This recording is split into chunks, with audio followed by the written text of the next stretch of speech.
Imaginez, une infection banale au départ.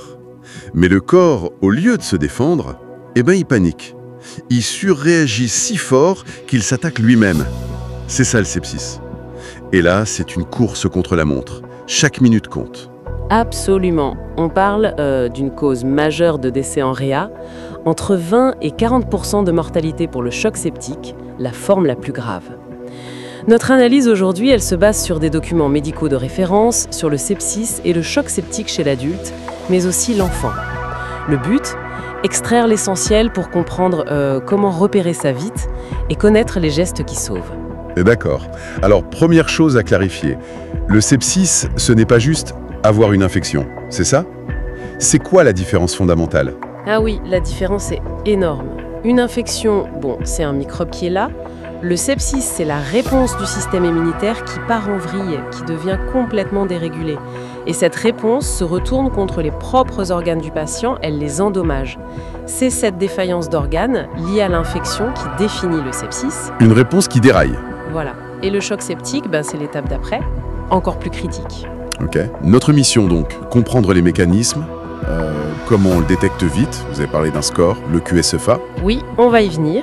Identifier aussi une urgence absolue, le purpura fulminant, et surtout comprendre pourquoi cette fameuse première heure est si capitale. Allons-y. Commençons par bien définir les choses.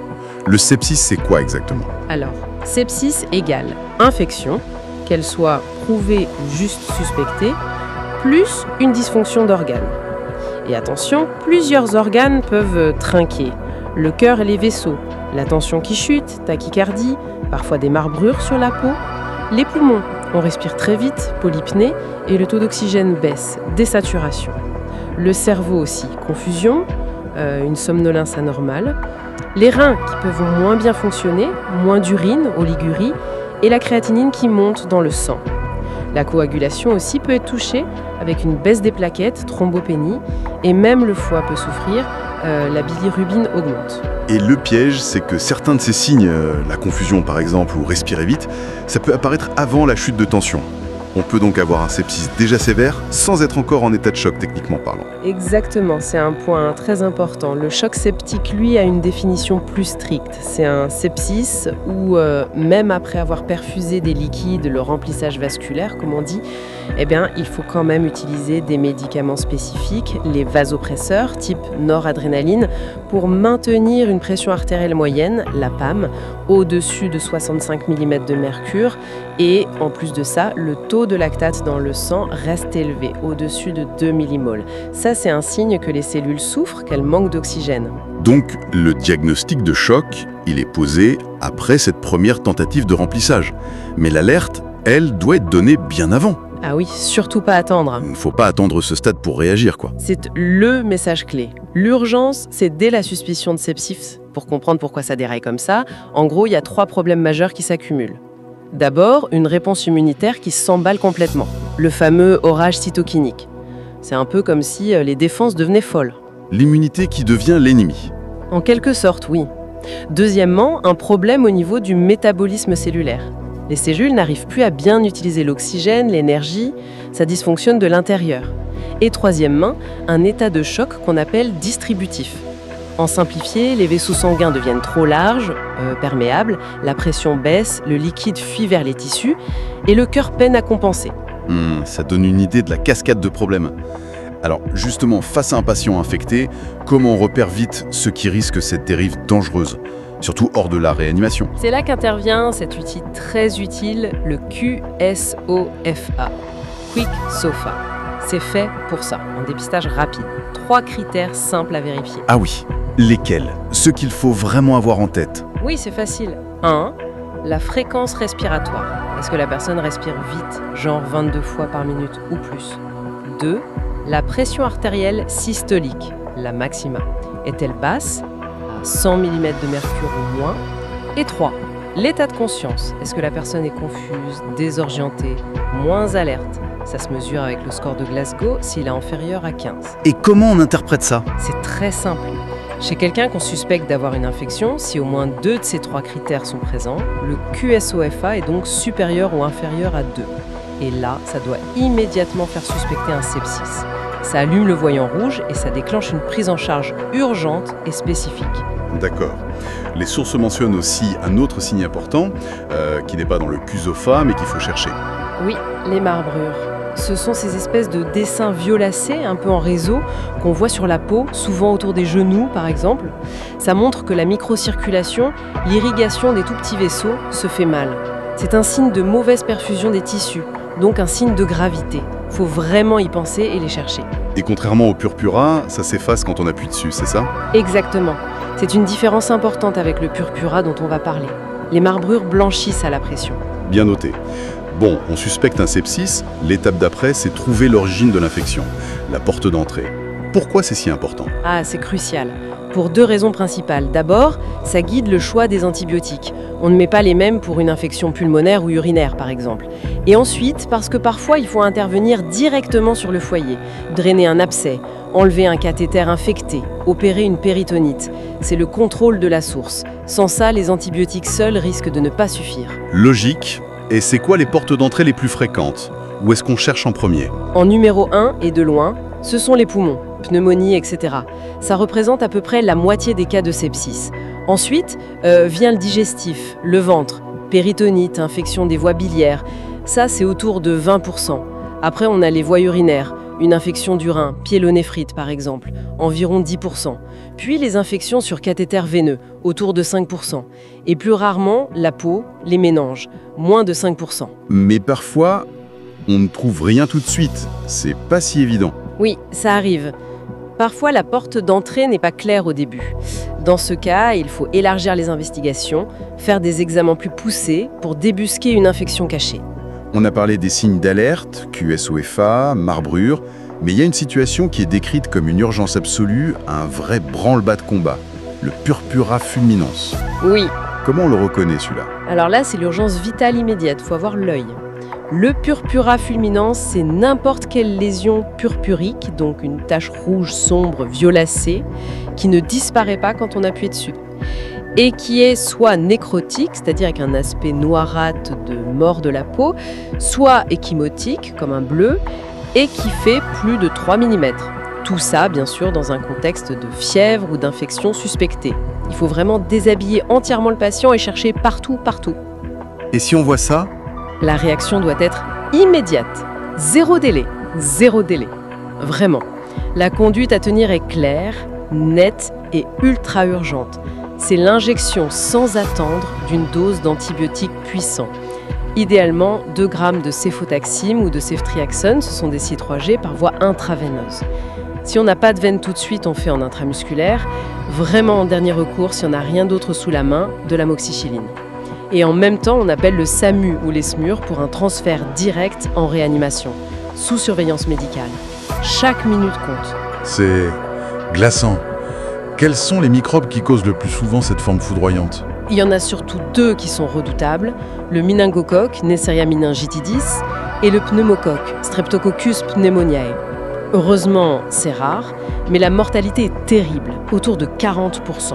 Ça touche souvent des jeunes, en bonne santé apparente, et les survivants ont souvent des séquelles très lourdes, des amputations multiples. Et j'imagine que ça a aussi des implications en santé publique. Oui, tout à fait. C'est une maladie à déclaration obligatoire à l'Agence régionale de santé, l'ARS.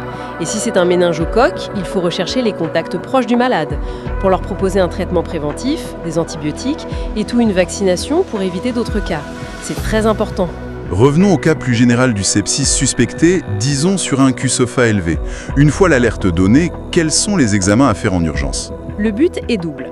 D'abord, évaluer l'impact sur l'organisme, faire le bilan des défaillances d'organes. Ensuite, essayer de trouver la cause, identifier le microbe et la porte d'entrée. Ok. Pour le bilan des dégâts, qu'est-ce qu'il faut absolument faire? Alors, il faut prélever du sang artériel pour les gaz du sang et le lactate. Ça nous dit si le corps manque d'oxygène, s'il y a une acidose et si les cellules souffrent, cette fameuse hyperlactatémie. On fait aussi une prise de sang complète, la NFS, pour voir les globules blancs, rouges, les plaquettes. Un bilan de coagulation aussi, TP, TCA, fibrinogène, pour chercher une CIVD, une complication grave de la coagulation. On vérifie les reins, ionogramme sanguin, créatinémie, le foie, bilan hépatique, AST, ALT, bilirubine. et quasi systématiquement un électrocardiogramme, ECG et une radio des poumons. On entend souvent parler de marqueurs comme la CRP, la procalcitonine, la PCT. Quelle est leur place réelle dans l'urgence? Alors, la CRP, protéine C-réactive, elle monte presque toujours dans le sepsis. Mais le problème, c'est qu'elle n'est pas spécifique. Elle monte dans plein d'inflammations, infectieuses ou non. La procalcitonine, PCT, elle est un peu plus spécifique d'une infection bactérienne. Mais les recommandations sont claires. Si la suspicion clinique de sepsis est forte, infection plus QSOFA supérieure ou égale à 2, ou autre signe de gravité, il ne faut jamais attendre le résultat de la PCT pour démarrer les antibiotiques. Elle peut aider un peu plus tard pour suivre l'évolution, mais pas pour la décision initiale urgente. Faut pas perdre de temps avec ça. Très clair. Et pour trouver la cause, maintenant, quel est le prélèvement à ne surtout pas oublier? L'idéal, c'est de le faire avant la toute première dose d'antibiotiques. Sinon, on risque de décapiter les cultures, de les rendre négatives alors que la bactérie était là. D'accord. Et comment on fait ça en pratique? La règle d'or, c'est 4 flacons. 2 pour les bactéries aérobies qui aiment l'oxygène et 2 pour les anaérobies qui n'aiment pas l'oxygène. On prélève environ 10 ml de sang par flacon, donc 40 ml au total, et si possible, tout en une seule fois, sur un seul site de ponction veineuse. Et est-ce qu'on trouve souvent le coupable grâce à ça? C'est efficace? C'est un point intéressant. En fait, elles ne sont positives que dans 30% des cas de sepsis environ. C'est pas énorme. Mais, même si le rendement n'est pas de 100%, c'est indispensable de les faire. Parce que quand elles sont positives, ça change tout. Ça permet d'identifier précisément le germe et de savoir à quels antibiotiques il est sensible. C'est la clé pour ensuite adapter le traitement, passer d'une antibiothérapie large, probabiliste, à un traitement ciblé et plus efficace. Compris. Et à part les hémocultures, quels autres examens on peut faire pour chercher la source? Là, ça dépend vraiment de ce qu'on suspecte cliniquement. Si on pense à une infection urinaire, on fait un examen d'urine, les CBU et une imagerie des reins, échographie ou scanner. Si on suspecte une pneumonie, c'est radio du thorax, voire scanner, et on essaye d'analyser les crachats ou de faire un prélèvement respiratoire. Si on craint une méningite, c'est la ponction lombaire après avoir vérifié qu'il n'y a pas de contre-indication. Si le ventre est suspect, un scanner de l'abdomen s'impose. Voilà, on cible en fonction des signes. Et si on n'a vraiment aucune idée d'où ça vient, pas de point d'appel clair? Dans ce cas, un scanner complet thoraco-abdominopelvien avec injection de produits de contraste peut être très utile. Ça permet de chercher un foyer infectieux profond, caché, qui ne se manifeste pas localement. Mais dans toute cette panoplie d'examens, il y a une priorité absolue. Vous l'avez déjà dit, mais c'est important de le répéter. Oui, et c'est martelé dans toutes les recommandations. La réalisation de ces examens, même l'imagerie, ne doit jamais retarder l'administration de la première dose d'antibiotiques. L'objectif est de l'administrer dans la première heure après la reconnaissance du sepsis. Donc, si on anticipe un délai pour le scanner, par exemple, ou si le patient est instable, on fait les hémocultures, on lance les antibiotiques IV et on fera l'imagerie juste après.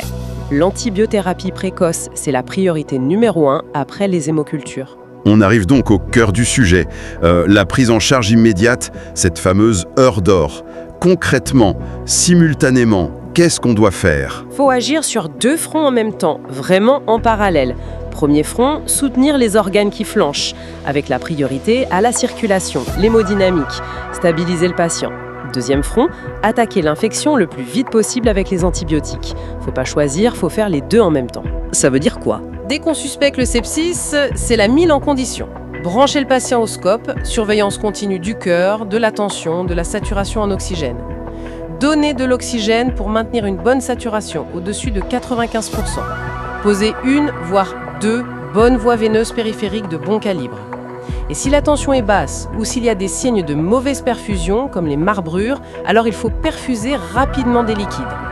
Du sérum salé isotonique à 0,9%, le sérum Phi, on commence souvent par un bolus rapide de 500 ml qu'on peut répéter pour viser une quantité d'environ 20 à 30 ml par kilo de poids du patient. Et ça, idéalement, dans la première heure. Ok, ça c'est pour soutenir. Et le deuxième front, l'attaque contre l'infection? Et l'administration de cette première dose antibiotique par voie intraveineuse, IV, pour que ça agisse vite. Et impérativement dans l'heure qui suit la reconnaissance du sepsis, juste après avoir fait les prélèvements pour les hémocultures, évidemment. D'accord. Mais comment on choisit ces premiers antibiotiques? On ne sait pas encore quel microbe est responsable. C'est un peu un pari, non? C'est un pari, mais un pari raisonné. On appelle ça une antibiothérapie probabiliste. Le choix va dépendre de plusieurs choses. Quelle est la porte d'entrée la plus probable? Pneumonie? Urinaire? Abdomen? Est-ce que c'est une infection attrapée en ville, communautaire, ou plutôt à l'hôpital, ou liée à des soins récents, nosocomiales? Parce que les bactéries ne sont pas les mêmes, et surtout leur résistance aux antibiotiques non plus. Et enfin, est-ce que le patient a des facteurs de risque particuliers? Traitements récents, voyages, maladies sous-jacentes? Est-ce qu'on peut donner une idée générale des stratégies sans entrer dans une liste de noms de médicaments trop complexes? Oui, l'idée c'est de couvrir les bactéries les plus probables pour chaque situation. Par exemple, pour une pneumonie grave qui vient de la ville, on va souvent associer 2 antibiotiques pour être sûr de taper sur le pneumocoque, mais aussi d'autres germes possibles. Pour une infection urinaire haute, grave, une pyélonéphrite, on utilise souvent une C3G, une céphalosporine de 3e génération, parfois avec un autre antibiotique, un aminoside, au début pour frapper fort. Pour une infection dans le ventre, une péritonite, il faut des antibiotiques qui couvrent bien les bactéries digestives, y compris les anaérobies. Une association type piperacilline tazobactam plus un aminoside par exemple. Si on ne sait vraiment pas d'où ça vient, porte d'entrée inconnue, on utilise une combinaison à large spectre, souvent C3G plus aminoside, pour couvrir un maximum de possibilités au départ. Et point vraiment crucial, si on suspecte une infection nosocomiale ou si le patient a des facteurs de risque de bactéries résistantes, hospitalisation récente, porteur connu de SARM, le staphylocoque doré résistant, là, il faut d'emblée utiliser des antibiotiques encore plus puissants, à spectre encore plus large, on parle de carbapénem par exemple, ou d'ajouter une couverture spécifique anti-SARM. Le but, c'est vraiment de frapper fort et juste dès le départ pour ne pas être dépassé par une bactérie résistante. Et très vite, il faut aussi penser à appeler les spécialistes de la réanimation, j'imagine. Ah oui, absolument.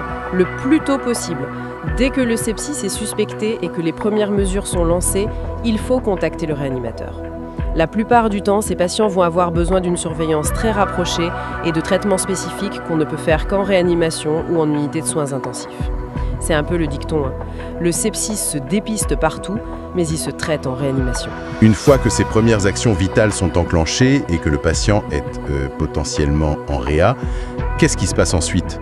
Juste un aperçu. Bon, la surveillance est intensifiée, continue, minute par minute parfois. Si la tension artérielle ne remonte pas suffisamment malgré les perfusions de liquide, on introduit les vasopresseurs. Le principal, c'est la noradrénaline. Ça aide les vaisseaux à se resserrer un peu, à retrouver du tonus pour maintenir cette fameuse PAM au-dessus de 65 mm de mercure. Parfois, si le choc est très sévère d'emblée, on la commence en même temps que le remplissage. Et ce fameux contrôle de la source dont on parlait? C'est une étape essentielle dès que c'est possible et indiqué. S'il y a un abcès, il faut le drainer.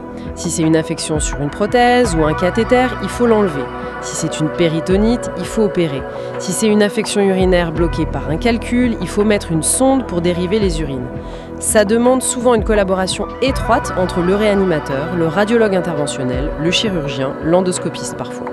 Sans ce contrôle de la source, l'infection risque de couver malgré les meilleurs antibiotiques. Pour rendre tout ça plus concret, les sources donnent des exemples. Prenons le cas de Mme S, 62 ans. Qu'est-ce qui nous apprend-elle? Ah oui, son cas illustre parfaitement la bonne séquence d'action. Elle arrive aux urgences, confuse, fébrile, elle respire vite, le cœur bat vite, la tension est basse, l'équipe voit tout de suite les signes de gravité, le QSOFA est à 3 sur 3, il suspecte une infection urinaire, et là, hop, tout s'enchaîne en moins d'1 heure.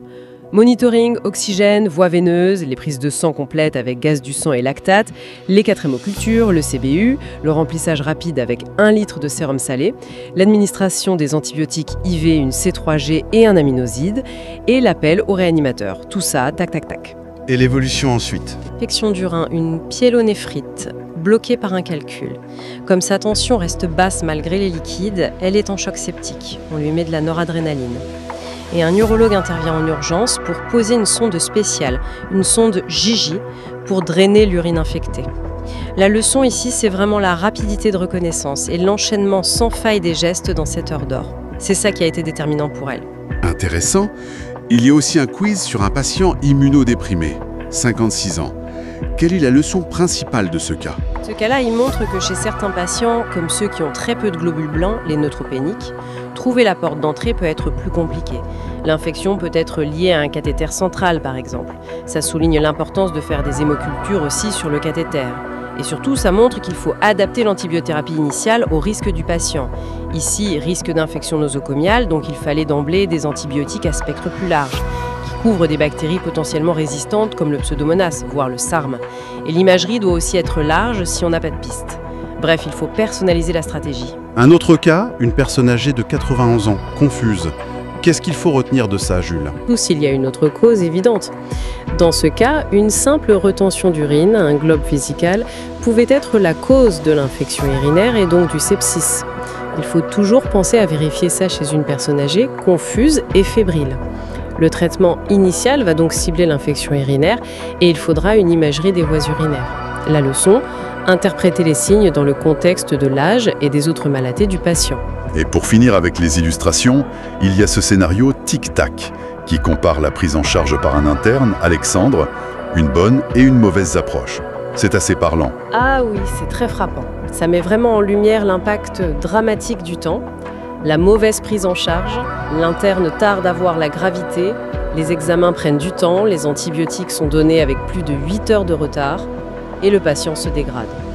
La bonne prise en charge, l'interne reconnaît immédiatement le sepsis, QSOFA A3, la détresse respiratoire, il lance toutes les actions de l'heure d'or, remplissage, hémoculture, gaz du sang, lactate, les antibiotiques IV avant même la radio, l'appel au réanimateur. Le patient est transféré vite et a de bien meilleures chances. La conclusion est sans appel. Chaque heure perdue est une perte de chance. Une approche rapide, structurée, protocolaire, ça sauve des vies. C'est on peut plus clair. Après cette exploration détaillée, si on devait synthétiser les messages clés, ce qu'il faut absolument retenir. Alors, 1. Le sepsis est une urgence vitale absolue. 2. Le QSOFA est un outil simple mais crucial pour le dépistage rapide pour allumer le signal d'alarme. 3. Le mantra de la première heure, hémoculture d'abord, puis remplissage vasculaire si besoin, et antibiotiques IV tout de suite dans l'heure. 4. Chercher activement la porte d'entrée et prévoir de la contrôler le plus tôt possible. 5. L'avis du réanimateur doit être précoce. Et enfin, ne jamais banaliser un sepsis, la gravité et la mortalité sont élevées, et se souvenir de l'exception foudroyante, le purpura fulminans égale antibiotique immédiat sans réfléchir. Merci. Excellente synthèse. Pour terminer, les sources nous amènent à une réflexion un peu plus large. Oui, on a vu que c'est qu'une course contre la montre. Une situation complexe, stressante.